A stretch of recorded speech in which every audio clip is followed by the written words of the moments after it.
আসসালামু আলাইকুম viewers, welcome to টুনিস kitchen.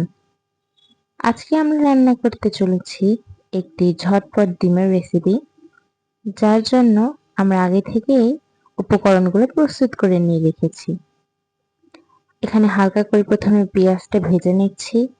আলু এবং ডিম আমরা আগে থেকে রেডি করে রেখেছি, আলুটা কেটে রেখেছি এবং ডিমটাকে পোচ করে কেটে কেটে রেখেছি। আর এখানে পেঁয়াজটাকে আমরা হালকা করে লাল লাল করে ভেজে নিয়ে একটু পানি দিয়ে নিলাম। নিয়ে পেঁয়াজটা ভাজা হয়েই এসেছে প্রায়, একটু শুকনো হওয়াতে পানিটা দেওয়াতে একটু নরম হয়ে গিয়েছে। ভালো করে নেড়ে চেড়ে নিচ্ছি, পরে নাড়াচাড়া করে নিয়ে এরপর আমরা এই পেঁয়াজটার ভিতরে আমাদের যে আলু কেটে রেখেছি সেটা দিব। আর এখানে ভালোভাবে নাড়াচাড়া করে না আগে আমরা মরিচের গুঁড়াটা দিয়ে নিলাম। লবণ আমি আগে থেকে দিয়ে রেখেছিলাম পেঁয়াজে। এবার আমরা দেব সামান্য পরিমাণে হলুদ। এখন আমরা এটাকে ভালো করে নেড়ে চেড়ে নেব। ভালো করে নাড়াচাড়া করা হয়ে গেলে আবার একটু পানি দিয়ে নিলাম। পানির পরিমাণটা কমে যাওয়াতে পেঁয়াজটা শুকিয়ে গিয়েছিল। এবার ভালো করে নেড়ে নেব। আজকের আবহাওয়াটা কিন্তু বেশ ভালো, বেশ ঠান্ডা ঠান্ডা বৃষ্টি বৃষ্টি।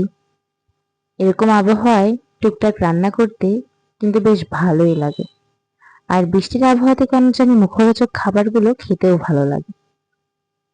তো এই বৃষ্টি ভেজা আবহাওয়ায় আমি আকাশের বৃষ্টি দেখছি, আর রান্নার সময় বেশ হালকা ঝিরিঝিরি বৃষ্টি হচ্ছে। আমি সেই বৃষ্টিটাকে উপভোগ করছি আর মনের আনন্দে রান্না করছি।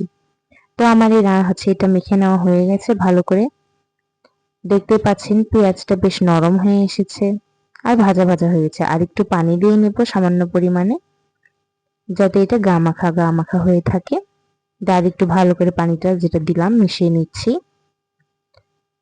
এই বৃষ্টির আবহাওয়াতে কিন্তু রান্না করতে যেমন ভালো লাগে, খেতেও বেশ ভালো লাগে, গল্প করতেও বেশ দারুণ লাগে। আমার কিন্তু আপনাদের সাথে গল্প করতে বেশ ভালোই লাগে। তো আমার এখানে দেখতেই পাচ্ছেন আবারও গরম হয়ে উঠেছে, বেশ ভালোই ঝিরিঝিরি করে শব্দ হচ্ছে বৃষ্টির।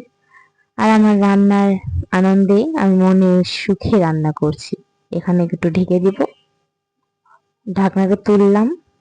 এই তো হয়ে গেছে, প্রায় শুকিয়ে এসেছে আবারও। আমি প্রথমে যে পানিটা দিয়েছিলাম ওটা কিন্তু আবারও শুকিয়ে গিয়েছে। এবার আমি আমার কেটে রাখা আলু দিয়ে দিচ্ছি। আলুটাকে আমি বেশি ঝুরি করিনি, একটু মোটা মোটা করেই ঝুরি করেছি, যাতে পরে এটা খেতে ভালো লাগে। এখন ভালো করে আমার এই আলুটাকে কষায় নিতে হবে।